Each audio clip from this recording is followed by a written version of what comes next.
Bonjour, je suis Marie Drucker. Vous écoutez Au bout de l'enquête, le podcast. On les appelle cold case, ces affaires classées réputées insolubles. Elles résistent parfois plusieurs dizaines d'années aux enquêteurs, avant qu'un indice oublié, un témoignage inespéré ou une expertise scientifique innovante permettent de retrouver la trace des coupables. C'est une incroyable affaire criminelle que nous allons vous raconter aujourd'hui. Une affaire qui a défrayé la chronique dans la France des années 70. En banlieue parisienne, un homme, surnommé le tueur de l'ombre, s'en prend aux femmes le soir quand elles rentrent chez elles.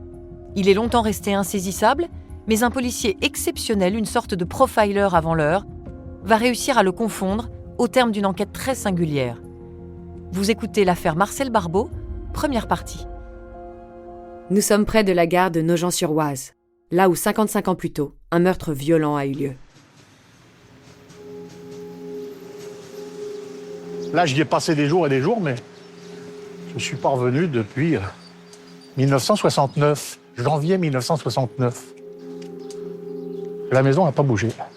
Alain Hamon, journaliste et auteur de Bonjour, on vient pour l'affaire. C'est véritablement ici que commence l'affaire du tueur de l'ombre. On va le surnommer comme ça parce qu'il agit presque toujours à l'automne ou en hiver, le soir ou le matin.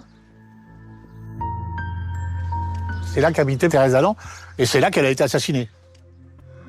Les enquêteurs déterminent que l'assassin l'a attendu là, l'a assommé, puis après l'a achevé avec une carabine 22 long rifle. La scène de crime est incroyable parce que on voit bien qu'elle vient de rentrer chez elle. Son filet à provision est tombé à ses pieds, au milieu d'une mare de sang pas croyable. Il va la traîner là.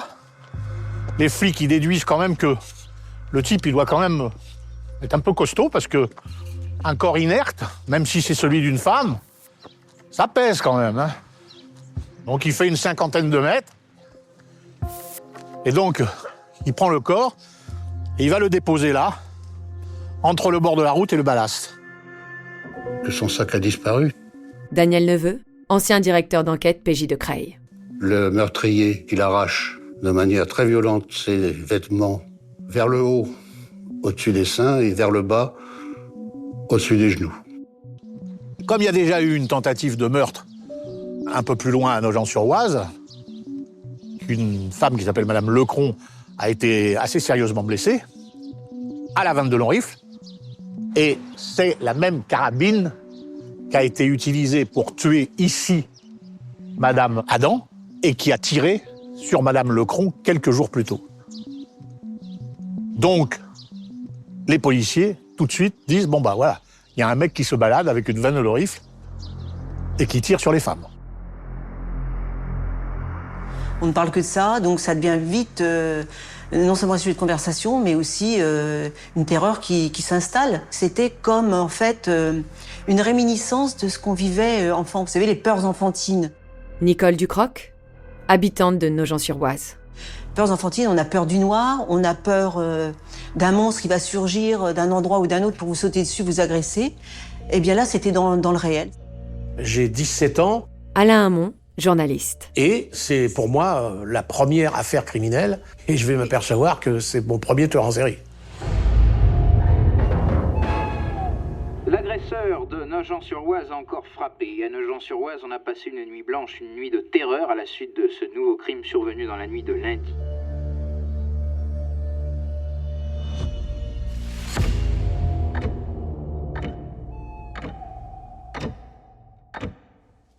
Thérèse Adam se sentait depuis quelque temps espionnée. Dans ses gestes, dans ses habitudes. Elle entendait des bruits suspects. Elle voyait des ombres dans son jardin. Peu de temps avant d'être assassinée, elle est allée voir le commissaire de Creil. Elle rentre dans son bureau. Et elle lui dit « Est-ce que vous avez trouvé l'agresseur de Madame Lecron ?»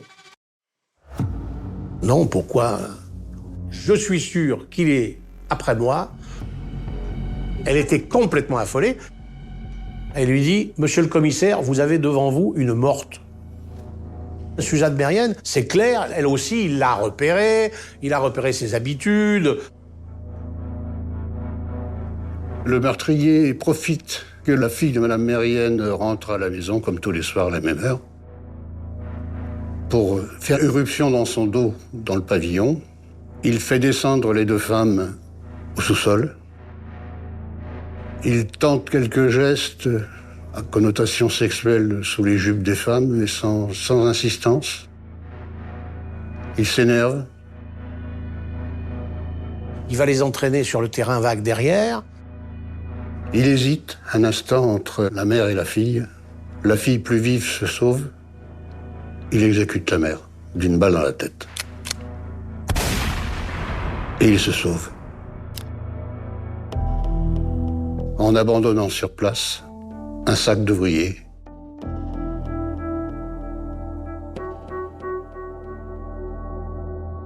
Micheline Mérienne, elle va participer à l'élaboration d'un portrait robot.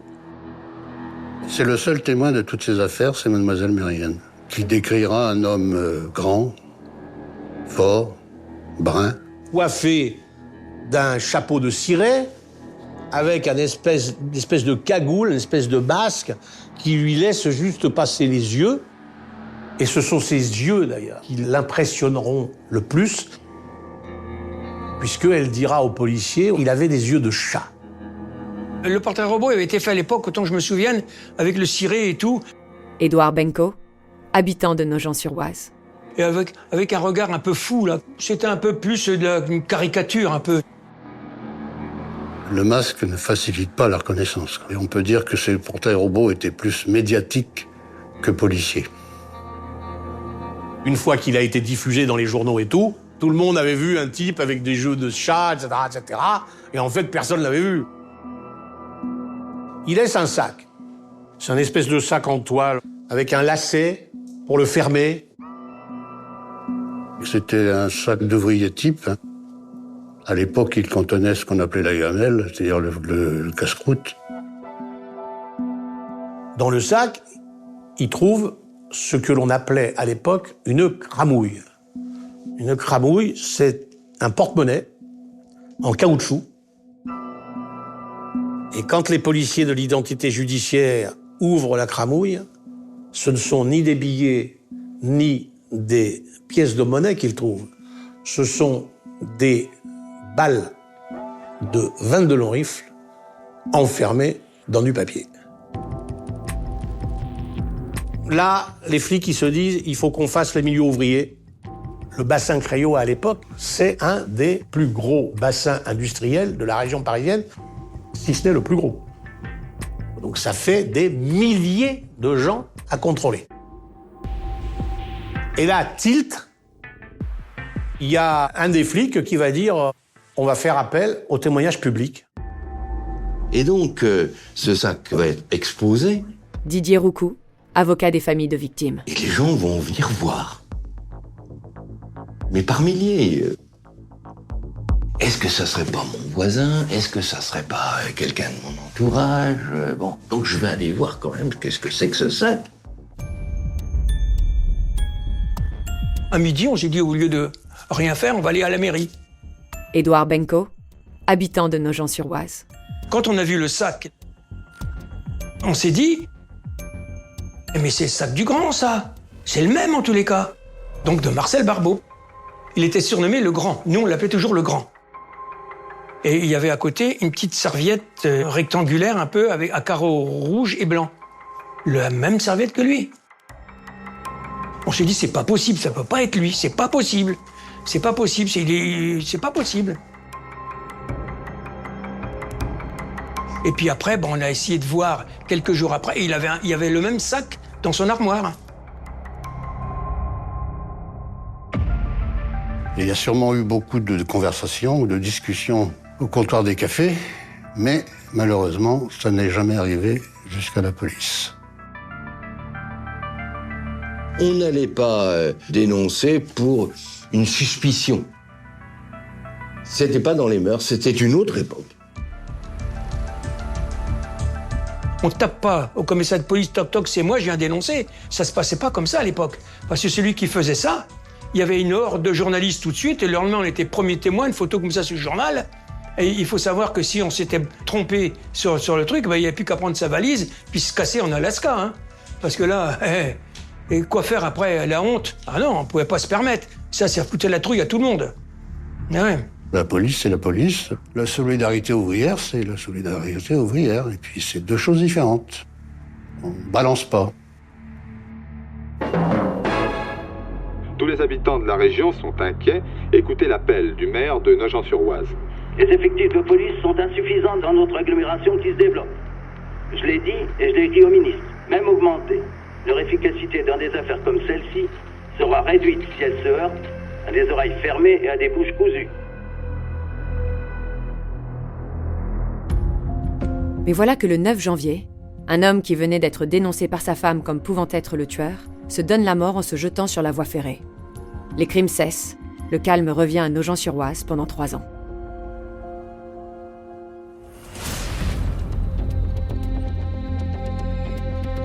À un moment donné, on a cru que le tueur de Nogent, c'était terminé. Et le tueur repasse à l'action. Annick Delille, Daniel Neveu, ancien directeur d'enquête PJ de Creil. c'est une ouvreuse de cinéma qui rentre chez elle le soir, qui est agressée à quelques mètres de sa maison, assommée, tuée d'une fracture du crâne, donc, puis transportée derrière sa maison, dénudée, et ensuite on ne découvrira pas son sac qui a été volé. J'ai connu Annick Delille parce que j'allais souvent au cinéma où elle était placeuse. Son père, qu'on appelait Fritou, parce qu'il avait une petite baraque à frites dans l'avenue de la Gare, pas loin du cinéma, on allait chercher les frites saucisses chez lui. Quand on connaissait la victime, oh merde, c'est pas pareil. Hein, ça prend aux tripes, hein, alors la colère est là. C'était compliqué à vivre. On a Françoise Lecron, Thérèse Adam, Suzanne Mérienne, Annick Delille. 4 victimes, dont on dit que c'est le même tueur. Mais il n'y a rien, que dalle. Notre corps ne sera plus votre capitale. Notre corps ne sera... J'ai eu 20 ans en 71. Nicole Ducroc, habitante de Nogent-sur-Oise. Les années 70, il y avait du travail. La vie était facile. On en profitait pleinement. Surtout quand on est une jeune femme, on se dit, voilà, on va pouvoir s'assumer pleinement, vivre nos projets. C'était une période vraiment heureuse. Vraiment. Et puis localement, là, ça a cassé cette insouciance dans laquelle on vivait à cette époque-là.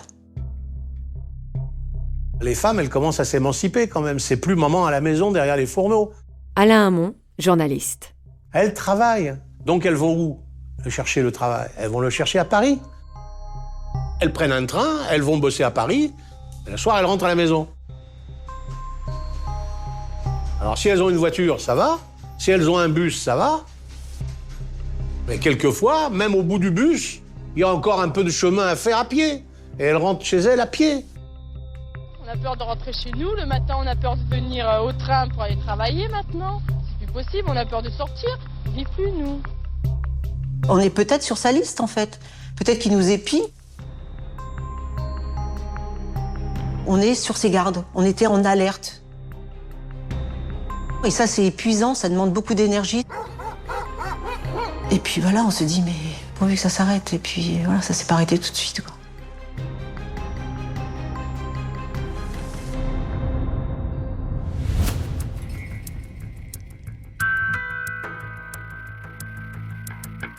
Une dépêche de l'agence France-Presse tombe sur les téléscripteurs à Paris.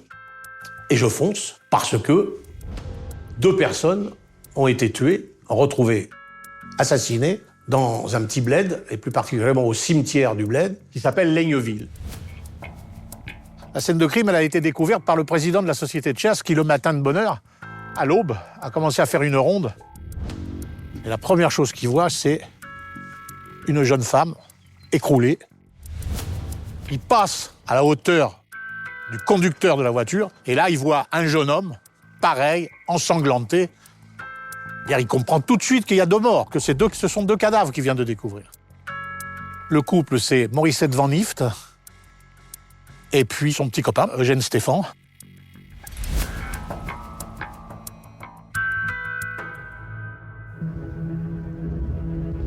Ce soir-là, ils font une sortie d'amoureux à Creil. Ils vont dans un café où ils avaient leurs habitudes. Ils jouent au flipper. Vers 23h, ils s'en vont. Et ils font ce crochet par le cimetière pour un tête-à-tête amoureux de fin de soirée. Ils ont 24 et 22 ans. Ce coin-là a été considéré comme étant le rendez-vous des amoureux. Didier Roucou, avocat des familles de victimes. Comment le tueur était-il au courant? Pourquoi il était là? Qu'est-ce qu'il faisait là? Il est 23h. Le tueur devait être présent. Il devait les précéder dans le cimetière sans savoir qu'il aurait cette occasion d'exercer ses talents. Il a vu les phares arriver de notre couple d'amoureux et il est allé voir. Et il était armé. Il frappe à la porte ou à la glace, donc elle est baissée. Et là, le jeune homme qui est à la place du conducteur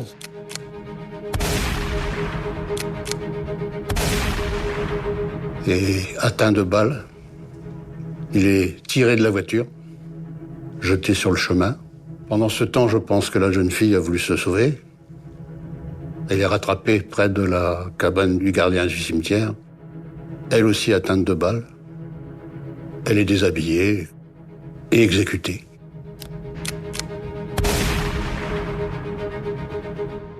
Et son sac à main a disparu. Elle n'a pas été tuée sur le compost. Elle a été transportée, jetée dans le compost. C'est la négation de la personne. Il n'est qu'un détritus.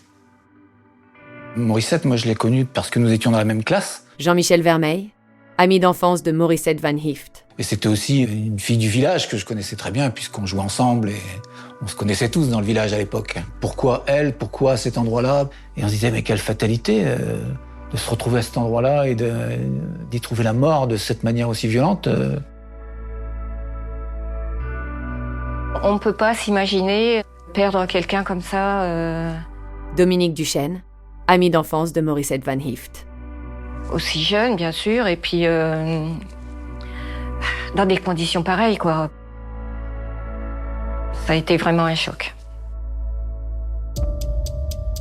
D'abord, les gendarmes ne veulent pas entendre parler du tueur de l'ombre. C'est pas possible. C'est au mois de mai. C'est pas en hiver, c'est pas en automne. C'est un couple, donc c'est une histoire passionnelle.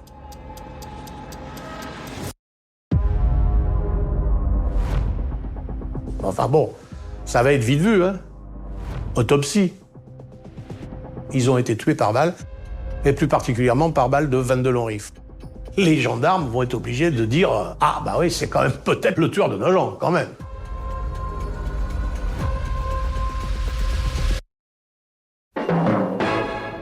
Qui peut bien être ce mystérieux tueur de l'ombre, comme on l'appelle à Nogent-sur-Oise? Ce pourrait être un maniaque impossible à soupçonner, un homme tranquille d'apparence, peut-être même un père de famille bon teint, qui commet ses forfaits en quelques minutes, entre l'instant où il quitte son travail et où il rentre chez lui. Cette nouvelle victime, Josette Routier, c'est une jeune femme qui vit seule. Quand elle entre dans sa cuisine, elle pose son sac à main et les courses qu'elle avait faites. Il l'attend dans sa chambre, derrière un rideau. Et elle est atteinte à ce moment-là de 3 balles de 22 long rifle. Elle n'est pas morte. Il la dénude. Ensuite, il l'exécute. Et il se sauve par la fenêtre qu'il a fracturée avec son sac à main. Mais là, que constatent les flics? Constate que le mec, il est rentré dans l'appartement de Josette Routier avant elle et il l'a attendue dans son appartement.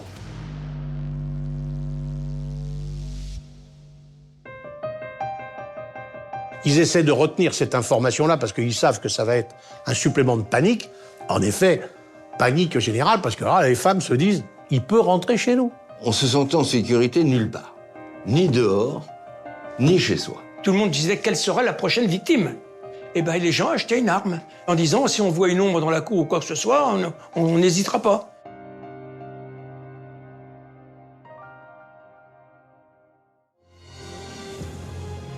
Vous venez d'écouter Au bout de l'enquête. Si vous avez aimé ce podcast, vous pouvez vous abonner sur votre plateforme de podcast préférée et suivre Initial Studio sur les réseaux sociaux. Au bout de l'enquête est un podcast coproduit par Initial Studio, Enibas Productions et France Télévisions, adapté de l'émission audiovisuelle éponyme produite par Enibas Productions et France Télévisions. Cet épisode a été écrit et réalisé par Hélène Gauthier. Vous pouvez retrouver l'émission Au bout de l'enquête sur France 2 ou en replay sur France.tv. Production exécutive du podcast, Initial Studio. Production éditoriale, Sarah Koskiewicz, Astrid Verdun, assistée de Marie Agassan. Montage, Victor Benamou, avec la voix de Julie Drey.